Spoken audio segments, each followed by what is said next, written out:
Well, hello, students. This is Mr. Rich.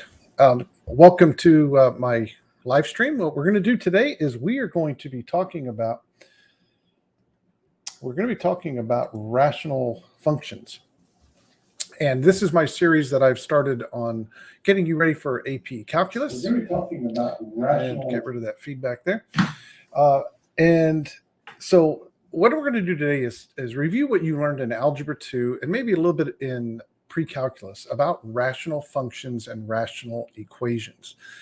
When you're in AP Calculus, you'll be doing a lot of work with rational functions. So we're going to define today, again, review what they are, what is a rational equation or a rational function. And then we're going to look at some of the things that you have to be able to do with these rational functions. And really, when you get into AP Calc, you have to be able to graph functions, right? You have to be able to know what functions look like based on the characteristics from their equations. So that's what ultimately we want to get to tonight is how do you take a rational function and then know all of its characteristics, such as its asymptotes, such as where are zeros, where are the Y-intercepts, what are the end behaviors, so that you could come up with a sketch of what that function might look like. I'm also going to show you how to use Desmos tonight, which is a website you've probably used in your Algebra 2 or pre-calculus class to graph functions. And so we'll kind of confirm some of our work tonight by using Desmos. All right, if you've got any questions, go ahead and post those in the comment section. And we will get started. And if you are joining me live, go ahead and check in if you'd be so kind as to say hi in the comment section so that I know that you're here. If you are watching this on a replay on YouTube at my YouTube channel, then you can also put a comment in there too to let me know that you watched the video. All right, so here we go. Let's get started. First, I want to show you what it is that we're going to be talking tonight, what the broad topics are. I think this will take me about an hour maybe to go through this. Not sure about that, but I'm going to share my screen with you here. And let's do this. Let's go full screen. All right. So these are what I want to talk about tonight. I want to first start off by just defining what are rational expressions, rational functions. What do we mean by them? They are a type of function that you learned about in Algebra 2, along with a lot of other functions. And so we'll just review what they are and what differentiates them from other types of functions. We'll talk first about what we would call rational expressions, right? Not necessarily functions, but an expression that is rational and how we do certain operations on it. We have to be able to simplify rational expressions. We also have to be able to add, subtract, divide, and multiply different rational expressions. So we'll cover a few examples of those. Next, what we're going to do is get into rational functions. And ultimately, what we want to be able to do is graph rational functions. So we'll talk first about discontinuities and what they are. There's two basic types of discontinuities that you encounter in rational functions, and those are vertical asymptotes and holes. In addition to discontinuities, if we're going to graph a function, we got to know where the horizontal asymptotes are, or if they have a horizontal asymptote and where it would be. And also we'll cover slant asymptotes as well. Probably not as important as the other two topics, but we'll cover that as well. Not listed here, but something that we will discuss are how do we find the zeros or the X-Intercepts? How do we find the Y-Intercepts? And I'll show you how to do that. And then lastly, we'll get into solving a rational equation. Okay.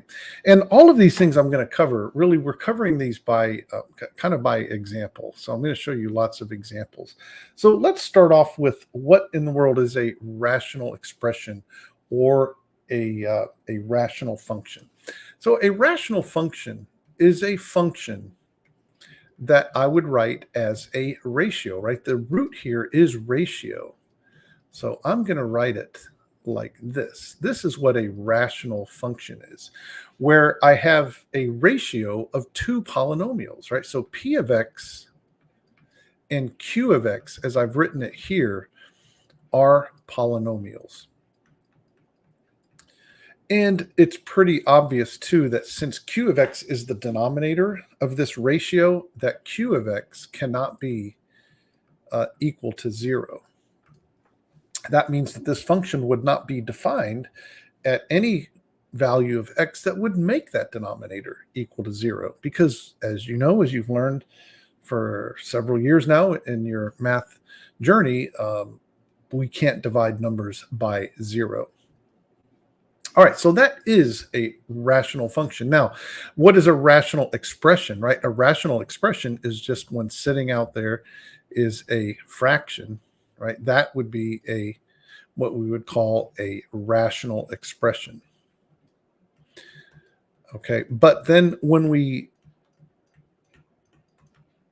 express it, though, in terms of an f of x, like this, where x is our independent variable and f of x is the dependent variable, usually x and y, then it becomes a function, a rational function. So let's dive into our first topic. So what I want to do is I want to discuss how it is that we simplify a rational expression, right? This actually should be a rational expression. So that's the first thing. And let's see how we do that. Now, if you're going to simplify a fraction, which is what this is, it's a fraction with variables, what you're going to have to do is factor both the numerator and the denominator and cancel common factors. I know that most of you know this, but I'm going to state it anyways explicitly here, that when it comes to simplifying a fraction that is a number, like 10/12, you probably look at this and say, well, I divide top and bottom by 2, and that gives me a reduced form of 5/6. And that's true, right? You're basically, what you're doing is you are dividing top and bottom by the same number. They're both divisible by 2. You get 5/6. But I really want you to think of it in another way. What you're really doing here is you are factoring the top, you are factoring the bottom, and 2 divided by 2 is 1. And so that's giving you 5/6, right? So the simplification of a fraction always comes about by factoring the top and bottom and then canceling out the common factors. And when we say cancel out, we're really basically dividing them out, right? Because something divided by itself would be equal to the number 1. In this case, 2 and 2. But what we want to do here is go ahead, if we're going to simplify this, is factor both the top and the bottom. So in the numerator, I do have a greatest common factor, it looks like, of 3a. So I would factor out 3a out of my numerator. That's going to leave me 4a squared minus 1. Down in the denominator, I'm going to factor out, it looks like, a 6a squared, leaving me a 2a plus 1. Now, at that point, it does look like I can simplify, because I can reduce the 3/6 to 1/2, and this a on the top will cancel out one of the a's down here on the bottom. But actually, I want to go a bit further, because this 4a squared minus 1 can actually be factored as the difference of 2 squares. So I'm going to go ahead and factor this to be 2a plus 1 and 2a minus 1. I can't really do any additional factoring in the denominator, so I'll just rewrite that as it is. All right, now what can happen here? Well, because this is a factor of the numerator and this is a factor of the denominator, when I divide top and bottom by that factor, they will cancel out. Now, this 3 right here divides into the 6 twice. This a will cancel one of the a's here. So I then end up with a 2a minus 1 on the top. And down here, what I have is I just have a 2a that's left over. I have this 2 and this a that is left. And that would be my final answer. That'd be the simplified form for this rational expression. I think I do want to mention to you that what you cannot do at this point is cancel the 2a's out. And the reason for that is 2a in the numerator here is not a factor of the numerator. And I can only cancel factors between top and bottom. So that would be my final answer. So that's what we call simplifying rational expressions. Now, let's talk about adding. What we want to talk now about adding rational functions and also subtracting, multiplying, and dividing rational functions. So here is a problem that is two rational expressions. Again, these are really not functions, right? These are expressions. And I'm adding expression number 1, this right here, and I am adding that expression to it. And in order to add rational expressions, just like any other fraction, we have to get a common denominator if we're going to add these two together. And the way that we're going to do this is we are going to factor our denominators. X squared plus 5x plus 6 can be factored as x plus 3 times x plus 2. And the other rational expression, 1 over x plus 2, I really can't factor that. Now, when I look at the factors of the two denominators of these fractions that I'm adding, I can see that they do have an x plus 2 in common, but there's also an additional factor in this first fraction, which is x plus 3. So the common denominator is going to be x plus 3 times x plus 2. So what I really have to do to this expression is multiply top and bottom by x plus 3 over x plus 3. So top by x plus 3, bottom by x plus 3. What that's going to give me then is that will give me x squared minus 5, x plus 3 times x plus 2. And this rational expression now is going to be x plus 3 times x plus 2 times x plus 3, like that.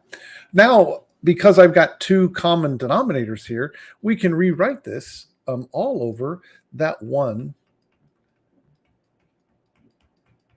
common denominator, right? And what I do now is I'm going to add together these two numerators. So this is going to be x squared minus 5 plus x plus 3.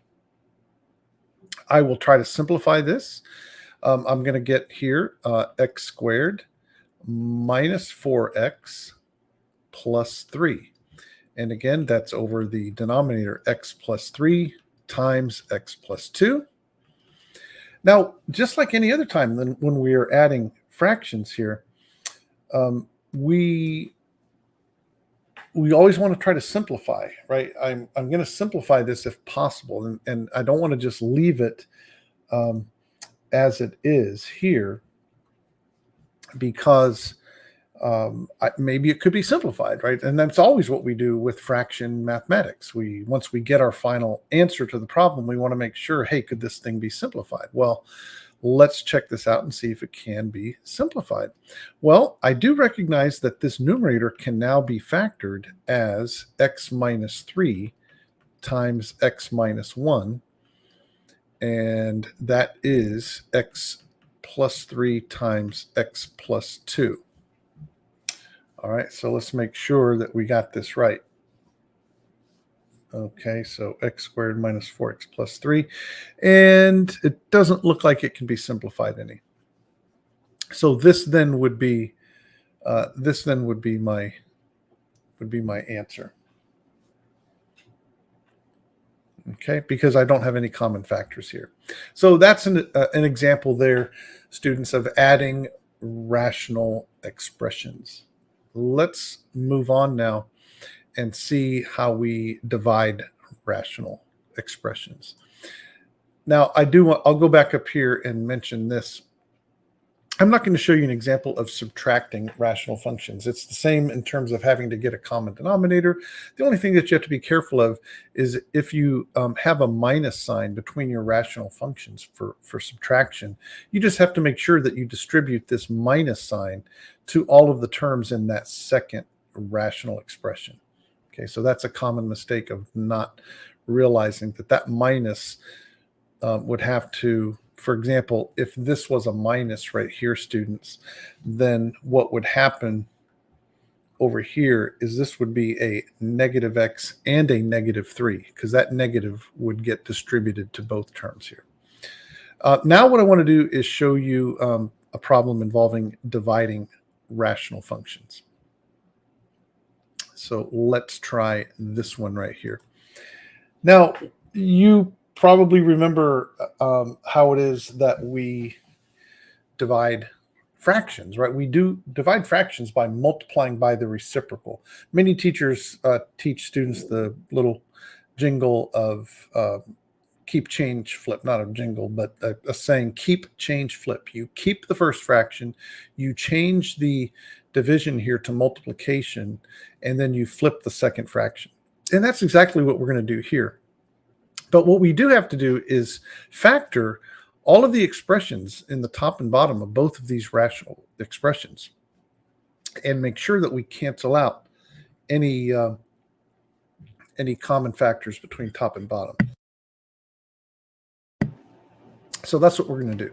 So on this first rational expression, I'm going to pull out a 2a squared, which would leave me a minus 6, it looks like. In the denominator, this is a quadratic that could be factored, it looks like. This could be a minus 6 times a plus 2. All right, so I'm keeping the first rational expression, but just writing it in its factored form. I'm going to change the division to multiplication, and then I'm going to be flipping this one. So I will factor this quadratic and put that in the top. So my factors here are going to be a, and it looks like I need to do a minus 5 and a minus 3. This one up here is going to go factored in the denominator. I'm going to pull out, it looks like an 8a squared, which would leave me 3 minus a. Now, what we do is we examine this and say, okay, well, what's going to be canceling? What common factors do I have on top and bottom? Well, one thing that I do recognize is I do have a minus 6 and a minus 6 top and bottom. Over here, I do have an a squared and an a squared. This 2 will divide into the 8 4 times. And I think that is it. And now I need to make a correction here. This right here is supposed to be a minus 3. All right, now what we do with fraction multiplication is we multiply the numerators and we multiply the denominators. So when I multiply these numerators, I'm going to get a minus 5 times a minus 3, right? Because the only thing that's left here is a factor of 1. Here, the a minus 5 and a minus 3 weren't touched. Down here, I have a 4. I have a plus 2, and I have 3 minus a. All right, now you might say, well, gee, it looks like there's nothing else to factor here. There actually is, because if I have a 3 minus a, I have an option here of factoring out a negative 1. And when you have a binomial and you factor out a negative 1, essentially what you're going to do is you're going to switch those two terms around the minus sign, because the 3 will become a negative and the negative a will become positive. So I'll write this out like this. It's going to look like this: a minus 5, a minus 3. I'm going to pull out a negative 1, so that becomes a negative 4 times a plus 2. And this becomes, instead of 3 minus a, it becomes a minus 3. Now those two factors will cancel, and we're at our most simple form for this rational expression, and that would be a negative out in front with an a minus 5 on the top with a 4 times a plus 2 in the bottom. All right. That is that. That's just an example of division of rational expressions. I'm not going to show an example of multiplication of rational expressions because it's the same process. It's just that I didn't have to flip the second fraction if it was a multiplication, but I'm still going to be factoring top and bottom and then canceling the common factors that I find in my numerators and denominators. Now let's go, class, to our next topic. Now let's talk about rational functions. And the very first topic that we're going to talk about here are the discontinuities of a rational function. That's what we want to talk about first. And so I've given you a function here, f of x is equal to x minus 6 over x squared minus 6x. And the first question that we're going to answer is where are the discontinuities and what is the domain? So in other words, let's define domains of rational functions. I think let's start there. If you have a rational function, and again, a rational function is a ratio of polynomials. The domain for a rational function is all real numbers except x values that make the denominator 0.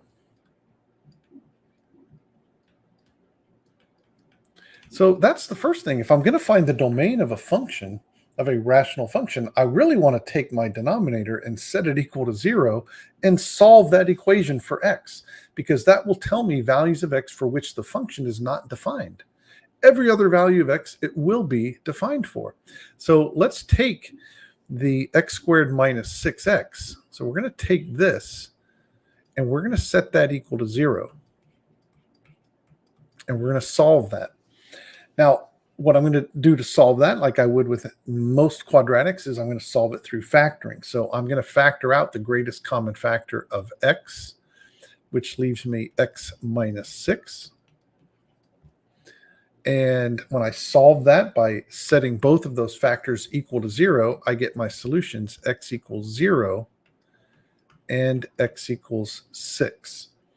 So let's talk about how to write the domain, right? The domain then is all values of x except for those two. Every other value of x is a valid number to plug into that function to get out a singular y value. Well, let's talk about two ways we could write the domain. Now, in AP Calculus, you're going to be using interval notation. And so that's really all that I'm going to show you. There's another way to write this kind of in a set notation, but we're going to use interval notation. If I'm going to write all real numbers except for 0 and -6, then my domain goes from -infinity, comma, to 0, which means I'm taking my smallest of these two numbers that I'm excluding from all real numbers, and that's 0. So my domain is going to be -infinity to 0, excluding 0. That's why I put the parentheses there, union with 0 to the next value, 6, excluding 6. So 0 and 6 are excluded here. Union 6 to infinity. So in interval notation, that's how you would write that domain for that function. Okay, so that's how we find discontinuities. Now, the one thing that you probably remember back from Algebra 2 and from pre-calculus is that these discontinuities are either vertical asymptotes or they are wholes. They're one or the other every time for a rational function where you've identified the zeros in your denominator. So when I look at this and say, gee, this 0, x equals 0, that means there's either a hole there or there's a vertical asymptote. For x equals 6, there's either a hole at x equals 6 or a vertical asymptote. And I want to describe to you how it is we differentiate between those. So let's talk about that here. Now, when we rewrite this in its factored form, so let's rewrite this up here. When we factored the denominator, and let's see, yeah, x squared minus 6x, and we factored this out, so this became x minus 6. Now, what happens here, class? You notice that if I were to simplify this, the x minus 6's would cancel. So if I have a factor that's in my numerator that would cancel the factor that was in the denominator that created a discontinuity, that's a location where we have a hole. So we could say here, for this function, we have a hole at x equals 6 because of the fact that its factor that generated that discontinuity was canceled by a factor in the numerator. But because this x is not canceled by any factor of x up in the numerator, then we would say that we have a vertical asymptote. We have a vertical asymptote at x equals 0. Now, when it comes to a hole, we can specify a y location for that hole. So we're going to put 6 comma, and then we're going to go back after we have canceled the x minus 6. We're going to go ahead and plug 6 back in to the function. And so that would leave me a 1 on the top and just an x in the bottom. So it would be at 6 comma 1 6. That would be the location of the hole in that function. In the vertical asymptote, right, that is an actual vertical line. We say that the vertical asymptote is at x equals 0. That's true, right? But that is an equation of a vertical line. So if you were to graph this rational function, you'd know that there would be an asymptote, a vertical line, if you would, at x equals 0 that the function would get close to from both sides but not touch. And I'll show you an example of that as we move through here in just a little bit. So there you go. So you have a hole at x equals 6, a vertical asymptote at x equals 0, but we do know the y-coordinate by plugging that back into the simplified form of the rational function. So let me show you another example. Here we're going to try to find the holes and the vertical asymptotes for this function. And let's also, class, for this one, let's actually find the domain of this function as well. So what I'm going to do is I'm going to go ahead and rewrite this rational function in its factored form. So I am hoping that I can factor both of these quadratics. This one, upon inspection, looks like x plus 7 and x minus 4. The denominator of this rational function, it looks like it'd be x plus 7 and x plus 5. All right. Now, that means I know what the domain is for this function. All right. The domain is all real numbers except for -7 and -5, because this function would not be defined when I plug in x equals 7, because it's going to give me actually x equals -7, x equals -5. When I plug in a -7, I'm going to be dividing by 0. Or if I put in x equals -5, f of -5 doesn't exist because I can't divide by 0. So my domain here would have to exclude -7 and -5. So my domain would go from -infinity to -7, excluding -7. And then I would pick up on the other side of -7 up to and excluding -5, union with -5 to infinity. But now we want to kind of explore what's happening at x equals -7 and x equals -5. Are those locations of vertical asymptotes or locations of holes? Well, notice that this x plus 7 cancels with an x plus 7 in the numerator. So that means I have a hole in this function located at x equals -7.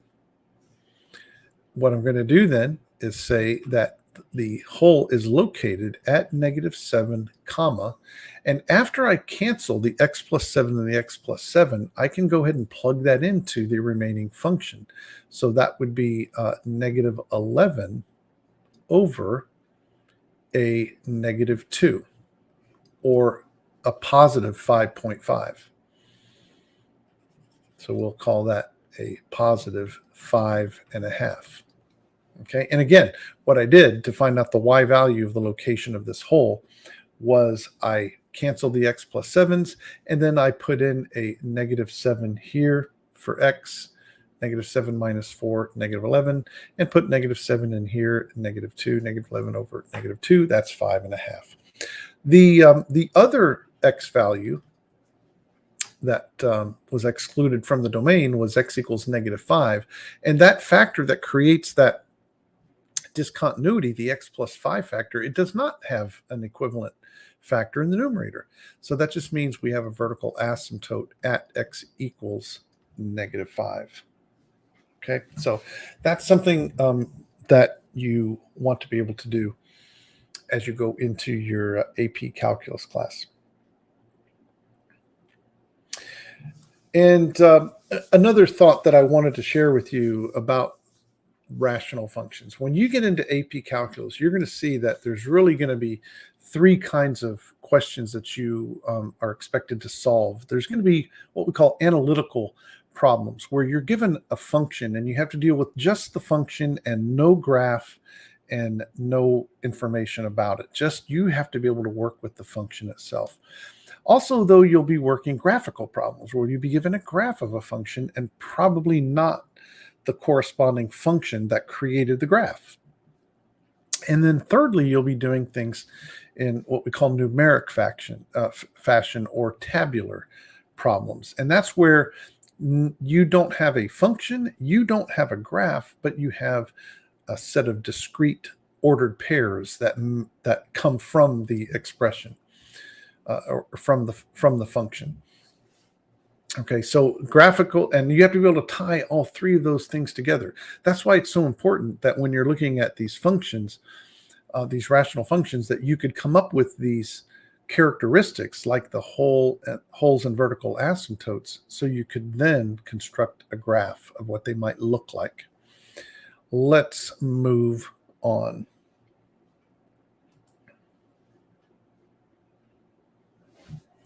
So let's try to tie some of this together and sketch a graph of that same function that we were just working on. Okay, so let's do this. So let's rewrite this in its factored form. On the top, we had x plus 7 and x minus 4. And over here, we had x plus 7 and x plus 5. Now, we did know the location of the hole, right? The location of the hole for this function was at -7, 5.5. So we can come out to -7 and go up to 5.5. And there is a hole. So I'm actually going to put a void, right? A hole right there. We also know, so that was where the hole was located. The hole was at -7, comma, we'll call it 5.5. And then we had a vertical asymptote at x equals -5. So I'm going to put in a dashed line, right? We make the vertical asymptotes dashed because they're really not part of the function itself. They're just a guide that we're going to use to be able to sketch the graph of the function. Next, what we can do is we can say, well, you know what? Let's try to find out where we have X-intercepts. So X-intercepts or zeros. Well, basically, you're going to have X-intercepts at values of x that make the numerator 0. Because that's when a fraction is 0. A fraction is 0 when the numerator is 0, as long as the denominator is not also 0. So when we take a look at this numerator, the x plus 7s are canceled, right? So x equals -7 is not going to be a location of an x-intercept. However, when I set this x minus 4 equal to 0, I get x equals 4, right? So I set the remaining factor in the numerator equal to 0. I get x equals 4. So I know that this function is going to be passing the graph here at x equals 4. Now, the other thing that we can do is we can find y-intercepts really easily if I'm trying to graph this thing. To find a y-intercept for any function, that is to say, let x be equal to 0. So you're finding f of 0. And that's pretty easy to see that this is at -28/35, because f of 0 means you would be wiping out those two terms of the original function right here. Or another way of doing it is go to this simplified version of the function, right? -4 over x plus 5 after the x plus 7s have canceled each other out, and you're going to get -4/5, which is what this fraction here reduces to, -4/5. So that means that the y-intercept is 0, -4/5. So that means this function is going to be crossing the y-axis right about there at 0, -4/5. Okay, what I want to do next class, before we complete graphing this function, is I do want to talk about horizontal asymptotes.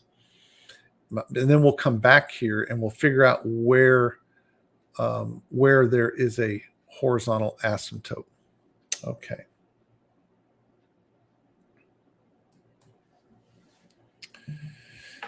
So let's talk about horizontal asymptotes. Now, here's the thing on horizontal asymptotes. And a lot of students, by the time they get into precalc, or I should say, by the time they start their Calc AB, they have forgotten where horizontal asymptotes are located on rational functions. So what I want to do is write a rational function in this form here. I'm going to say that we are going to look at the leading coefficients, or I'll say the highest, let's say it this way, the highest degree terms in both the top and the bottom. That's the only thing that we have to look at. I don't care how many terms there are in the top and the bottom. When it comes to horizontal asymptotes, we are just going to be concerned with what are the highest degree in both top and bottom. And so I'm calling A the coefficient in the numerator, B the coefficient of that term in the denominator, and N and M are just the respective exponents on those highest degree terms. So here's the three conditions, right? When we're going to be comparing these exponents, that's really what it comes down to. The first condition is that n is equal to m, meaning that the highest degree term on the top is the same degree as the highest degree term on the bottom. If that is true, then our rational function, f of x, has a horizontal asymptote at y equals a over b, the ratio of those two coefficients. The other condition would be, what if n is less than m?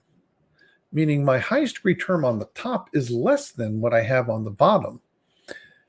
Then we are going to have a horizontal asymptote. F of x does have a horizontal asymptote. HA is horizontal asymptote, but it will always be located in that situation at y equals 0, the horizontal line y equals 0.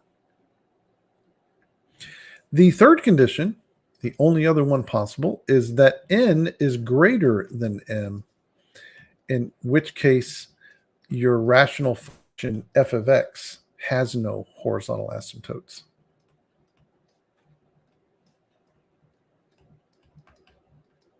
Has no horizontal asymptotes, okay? So those are the three conditions. Now, hopefully that is nothing new for you, that's just a review and it brings back to your mind, oh yeah, that makes sense. I do remember that from Algebra 2. If we take it back to this problem and we go back to the original unfactored version of our rational expression, we can see that we have the same degree on the top and bottom. So that means then that I do have a horizontal asymptote, and it is at the ratio of those two coefficients. Both of those coefficients are obviously 1. So we have a horizontal asymptote is located at y equals 1. And so I am going to put in a dashed line right here to represent the horizontal asymptote. Now, this is enough information here about the characteristics of this rational function that I can sketch what this function looks like. Because if the hole is located in this quadrant up here, you know, to the left of the vertical asymptote and higher than the horizontal asymptote, that means that this function has to be getting close to the vertical asymptote here, coming up here, passing through the hole, and then up towards the vertical asymptote. And if I know that the X-intercept is located below the horizontal asymptote, and also the Y-intercept is as well, and they're both to the right of that vertical asymptote, I know the behavior of this function has to be something along these lines right there. And that's what the function would look like. I do want to show you what this would look like in Desmos. So let me show you that real quick. So I'm going to pull up Desmos here and bring this over. So let's see if we can accomplish this.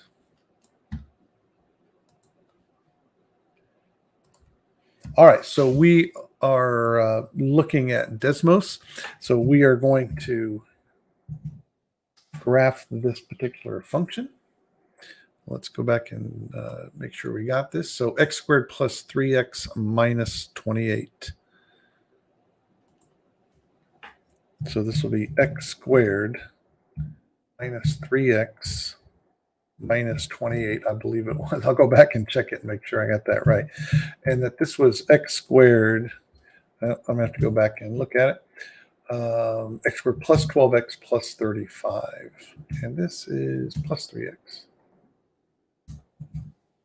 And 12x and 35. X squared plus 12x plus 35. That is our function, pretty much what we had figured out. Let's take a look at what Desmos is showing us. Right, here's negative 0.8. We had negative 4/5 as our y-intercept. Here's our x-intercept at x equals 4. Now, Desmos isn't graphing the vertical asymptote because it's not part of the function. Now, I'm going to go ahead and graph where we figured the vertical asymptote was at x equals negative 5. And then zoom out a bit, and you can see, yeah, that makes perfect sense. I can see that my function in the red graph here is getting closer and closer to that vertical asymptote. The other thing about Desmos is it's not going to show you the hole, but if you come out here to where we know the hole is located at x equals negative 7, and you get right to x equals 7, it'll tell you. I'm not sure you can see that well enough. I probably won't even help to zoom in on it. But if I get there, and it'll show the hole as I click on it. So at negative 7, the function is undefined. There is a hole right there. So Desmos is a great tool to confirm what functions that you might be working with, what they actually look like in graph form. But that is not too far off, of what we graphed here, without the aid of any technology. All right, I hope that is helpful to you, students. Let's, one other thing I want to talk about are slant asymptotes. Um, I don't think this is not a real big deal in AP Calc, being able to identify locations of slant asymptotes. I think it has come up in some problems, but it's something that you definitely want to be aware of. So what are slant? These are also called oblique asymptotes. They're not either horizontal or vertical. They're slanted asymptotes. And these slant asymptotes occur when you have a degree in the numerator that's 1 degree higher than the highest degree in the denominator. And this is certainly the case, right? I have a second degree polynomial in my numerator. I have a first degree polynomial in my numerator. And finding slant asymptotes requires you, first of all, number one, to know that there is a slant asymptote because the degree on the top, 1 degree higher than the bottom. But then to actually find the equation of that asymptote, it just simply requires you to do polynomial division by dividing that numerator into the denominator. And the equation of that slant asymptote is going to be the answer to that division, disregarding the asymptote, or excuse me, disregarding the remainder that you might get if you get a remainder. Now, because this is a linear factor in my denominator, I have the option here of actually doing synthetic division, which is what I'm going to do. So I'm going to divide -1 synthetically into the coefficients from my numerator. So this would be 2, -3, -20. Now, hopefully you remember how to do synthetic division. It's a good idea to know going into your AP Calc class how to do synthetic division. And just as a reminder, you can do synthetic division so long as your denominator is a linear denominator. And what you do to figure out what your divisor is on your synthetic division is you do set your denominator equal to 0 and solve.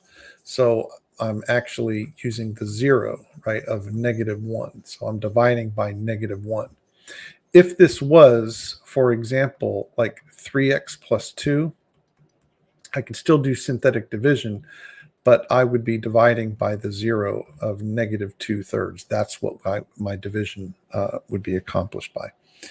So here's how you do synthetic division. If you remember, you bring the first coefficient down 2, and then you multiply. So -1 times 2 is -2. I add, I get a -5. And then I multiply again. -1 times -5 is +5. And I add, I get a -15. Now, the number that's out here at the end of your synthetic division, that's your remainder. So the answer to the division is, this is the constant, and that's the x term. So my slant asymptote is 2x minus 5. That is the answer. Now, if I were actually doing this as a division problem, the answer would be -15 over x plus 1.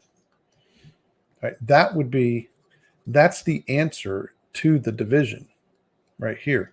But when we're talking about when we're talking about slant asymptotes, we're really talking about the behavior of the function as x goes to infinity. And as x goes to infinity, this term is going to be going to 0. That's why our slant asymptote is just y equals 2x minus 5. Now, to confirm that we just did that correctly, what I want to do is pull up Desmos again. So let me bring Desmos back up. And I want to graph this function as well as the equation for the asymptote. So let's do that. Let me get that set up for us here. All right, so I'm almost there. Okay, so we've got 2x squared minus 3x minus 20, and that is all over x plus 1.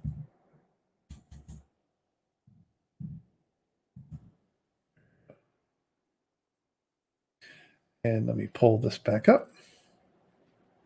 Okay, so here you go.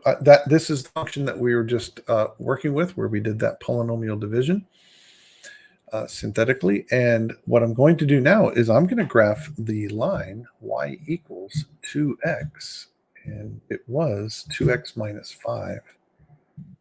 We're going to graph that. Let's make it a dashed line. Okay. Ooh, that's ugly. Okay, so I'm going to zoom out. Now it looks like we nailed it pretty well, because you can see, if you zoom in on some portion of this, you can see that the red line of the function itself is approaching but never touching that slant asymptote. So it does that going out to positive infinity along the x-axis. It does it the same thing as you're going out to negative infinity. Okay, so it looks like we have that correct. So that's an example of a slant asymptote. Now you can also see, if we zoom in on this a bit, you can see that this function also has a vertical asymptote at -1. So if I throw that on there and change it to a dashed line, you can see, yeah, the function is, as we go down, it's getting infinitely close to that vertical asymptote, and also from the left-hand side, it's getting close to that as well. Let's go back, and I think I've got one other slant asymptote. Yeah, so this also is a function that's going to have a slant asymptote, because I have a third degree polynomial on the top, and I have a second degree on the bottom. I don't really have an option here of doing synthetic division, so I'm going to use this as an opportunity to remind you how you would do actual polynomial division. So I'm going to divide x squared plus 2x minus 3 into x cubed plus 3x squared. Now remember, when you're doing division, even with synthetic division, you have to fill in any missing terms. So this numerator is missing the x term and the constant term, so I'm going to put those on there just like that. Now, to do the synthetic or the polynomial division, what I'm going to do is I'm going to divide the two leftmost terms. So x cubed divided by x squared is x, and I'm going to plant that right above the x term here. And so then what I do is I multiply. I do x, and I distribute basically this x through those three terms. That's going to give me x cubed plus 2x squared minus 3x. And then what I'm doing here, students, is I am subtracting, right? That's what long division requires us to do. It requires us to subtract these terms here from the terms above. So x cubed minus x cubed is 0. 3x squared minus 2x squared is x squared. And 0x minus a negative 3x would be a positive 3x.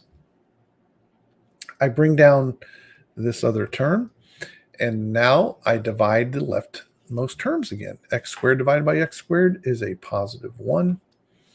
And that's really as far as I need to go, because I'll go ahead and finish this out, right? I would take this 1 now and distribute it. I would have x squared plus 2x minus 3. I would be doing subtraction. That's a 0. That is an x. That would be a plus 3. That's my remainder. But I don't care about the remainder, right? When we're just trying to find the slant asymptote, this is the equation of the slant asymptote. Y equals x plus 1 is the slant asymptote.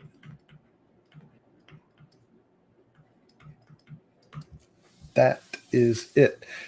And let's go ahead and go to Desmos just to make sure that this is correct. So let me get that pulled up on Desmos for you. Make sure we didn't make a mistake here. So the numerator here is x cubed plus x squared.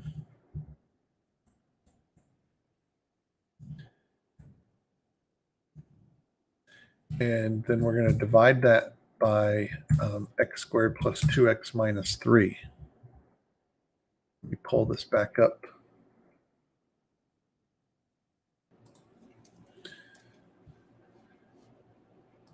This is x squared plus 2x minus 3.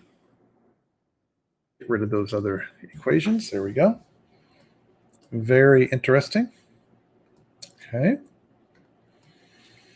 And we said that there was a slant asymptote at y equals x plus 1. Y equals x plus 1. Now, is that correct? I don't know if I like that or not. I guess it is. I believe that is the right equation. You can see it getting infinitely close but never touching. You can come way out here, and yeah, it's getting closer and closer and closer, but not touching. So that's our slant asymptote. I do want to point out one thing here, class. Let's see. I think I need to zoom in. I'm zooming the wrong way. Okay, hold on a second. Okay, here we go. So let's zoom back in on this. One thing I want to show you. You probably could recognize, let's get rid of this slant asymptote. You might look at that and say, boy, man, that must be a hard one to graph. How would I know that this is a place of a relative minimum? Okay, and by the way, you can see that there's a couple of X-Intercepts down here. Those wouldn't be too hard to find. But the one thing that would be maybe challenging to find is the location of these points where this thing actually turns from increasing to decreasing and vice versa up here. That's where calculus comes in. All right, one of the things that you're going to find in the first semester of your AP Calculus class is we use calculus to find locations of relative max and mins on functions. They come about by finding the derivative, what we call the derivative of a function. Some of you in your pre-calculus class took derivatives of functions. And some of you even went so far in pre-calculus to find locations where you have horizontal asymptotes, right? Horizontal tangent lines that touch the function at a particular point, but are horizontal, that the tangent line is horizontal. That's what these are right here. And calculus helps you find those by using what we call a derivative. All right, the last topic for tonight is just a reminder about solving rational equations. So here we've got a rational equation. Sorry for the graininess here. That's kind of weird. But I want to solve this equation. And the very first thing that I'm going to do, if I'm going to solve a rational equation, is I am going to rewrite all of these rational expressions in terms of their factored form. I'm going to rewrite them in factored form. So this would be p plus 2 and p minus 2. Now, the best technique for solving a rational equation is once you have factored all of your denominators is ask yourself, what would be the least common denominator here? And in least common denominators, you have to include all of the unique factors. And here my unique factors are p minus 2 and p plus 2. So my least common denominator is p plus 2 times p minus 2. And what we're going to do is we're going to do something that really we learned back in algebra, back in your algebra 1, probably algebra 1 days. And that is whenever you have a fraction that you're trying to solve for a variable, one of the best techniques to get rid of the fraction component of the equation is to multiply both sides by the least common denominator of any fractions. So that's what we're basically going to do here. I'm going to take this rational equation and I'm going to multiply the left-hand side by p plus 2 times p minus 2. And I'm going to multiply the right side by the same, by p plus 2 times p minus 2. It does require me on the left-hand side, it does require me to distribute, right? Because there are two terms inside the parentheses that I've just created on the left-hand side. And when I do that, when I take the p plus 2 times p minus 2 times that first rational expression, the p minus 2's will cancel, and I'm left with p times p plus 2, because the p minus 2's would cancel. Here, I would get this 2. It would be multiplied by both the p plus 2 and the p minus 2. Over here on the right-hand side, the p plus 2, p minus 2 is going to cancel the p plus 2, p minus 2 in the denominator. It's just going to leave me with an 8. So it's pretty clear what's going to happen here is I'm going to be left with a I'm going to be left with a quadratic equation to solve. So let's distribute and expand and combine like terms and see if we can't solve this for p. Distributing this p gives me p squared plus 2p. Here, I'm going to hold off on that 2 after I multiply these two together. Well, that's just going to be p squared minus 4. That's equal to 8. This gives me p squared plus 2p. Distributing that 2 gives me 2p squared minus 8 equals 8. Okay, hopefully this is taking us somewhere good. 2p squared. 3p squared, right? I have a p squared and a 2p squared, so 3p squared plus 2p, and I will bring this 8 over, and that gives me a negative 16. So in order to solve this, I need to solve that quadratic equation. Now, how am I going to do that? Well, this is something else that you want to make sure that you know how to do going into your AP Calc class, is how to factor quadratics that don't have a leading coefficient of 1. I like to use I like to use either trial and error or what we call the AC method. I'm going to go ahead and use the AC method, which is basically this. I'm going to multiply my first and last coefficients, which is negative 48. And then I'm going to factor negative 48 into two factors whose sum is positive 2. That's going to be an 8 and a negative 6. So what I do is I replace that middle term with these two terms, the smallest one going first. So that would be a minus 6p plus 8p minus 16 equals 0.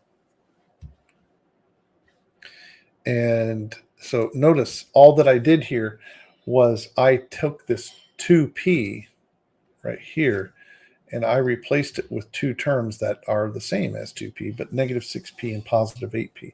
And then I'm going to use factoring by grouping. So I group these first two together and factor out the greatest common factor of 3p. I group these two together and factor out the greatest common factor of 4. That allows me then to say that this is 3p plus 4 times p minus 2 equals 0. And I have two answers here. I've got p is equal to negative 4/3. P is equal to a negative 4/3, and also p is equal to 2. But we just can't say, hey, I got my two answers, right? We always have to go back to our original problem to make sure that one of these, or possibly both of them, we want to make sure that they are not what we call extraneous solutions. So if I take the p equals 2 back to the original equation, I can see that that's not going to work, because that would make this denominator 0. and I can't divide by 0, it would also make that one 0. So that is definitely is an extraneous solution. And so my answer here would be P is equal to -4/3. Now, one of the ways that that we could check this. Suppose we wanted to use a graphical method for checking this. I'm going to graph this as a function, right? I'm going to. This will be the last thing that we do tonight. I'm going to bring that right-hand side term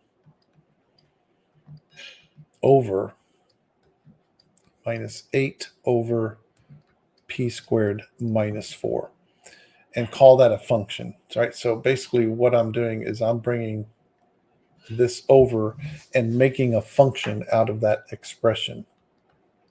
Okay, so what I'm going to do now is I'm going to go into Desmos and I'm going to graph this. I could also graph this on my TI-84, but I'm going to do it using Desmos first. So let me do that, and then we'll take a look at what it looks like and see if our X-intercept is our solution.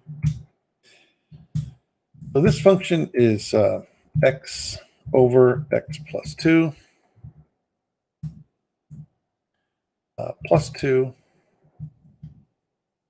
minus 8/x²-4, I believe it was. Let's see if that looks like something that makes sense. Okay, so there's our function that we're looking at.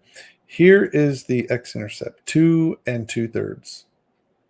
2 2/3 is the x-intercept. Now, was that our answer here? No, it was not. That's interesting. All right, what did we do wrong? P over P plus 2. Oh, P over P plus 2 plus 2, and then minus 8/x²-4. Let's make sure we got this right, because this looks like it would be at -1 1/3. Okay. Maybe that method is not something that we can do here. Let's go back and take a look at our math here. So when we distributed up here, we did get P times P plus 2 times that product. Okay, and that was just equal to 8. That was 2p² minus 8, so minus 16. No, that all looks good. That all looks good. Okay, and then using this, -48, which would be a +8 and a -6. P minus 2, 3p minus 2. This looks good. So that would give us 3p plus 4. So yeah, p equals -4/3 would be where we would have a 0. Let's see. What value makes that thing 0? Let's see why that didn't work out for us. Was x.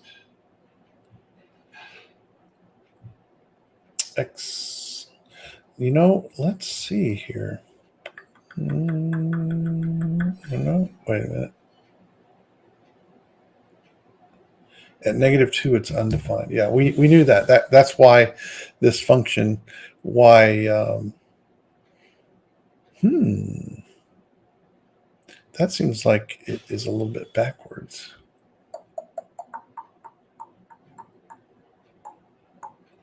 Not sure about that. I might have a mistake in here somewhere. I don't think so. I double checked this, and it doesn't seem like we had a mistake here. But because it seems like we have a hole at -2 instead of +2. But that wasn't one of our solutions anyways. So at any rate, it looks like the solution is a negative 4/3 on this. Now, just a few words before we sign off here. And that is, I will be doing another stream next week on another topic here related to AP Calc, getting you ready for AP Calc. But in my previous live streams that I did one last week, and I think one 2 weeks before that, I posted a pretest for you to take for AP Calc readiness. And so I'll post that again in the comments section of this live stream. So if you're watching this on a replay, you can take a look at that link. And I definitely recommend that you do a pretest so you can find out some of the gaps that you might have in your algebra and trig knowledge heading into AP Calc AB, so you can fill all of those holes in. All right, because that's the one thing that I find out from students that when I teach AP Calc that they struggle the most with. If there are some real glaring holes in some of their algebra knowledge, boy, those are things you either got to get filled in at the beginning of the semester, or it's just going to cause you more pain throughout the whole school year, and the class will really be less enjoyable. So it really is worth putting some effort up front into identifying those gaps, filling them in, and it just give you a better chance to succeed in the class. And so that's why I'm doing these videos. So hopefully these will help you. All right, class, thanks a lot for joining. It is the eve before 4th of July. So if you are watching this before or on the 4th of July, have a great holiday weekend, and I will see you next Sunday.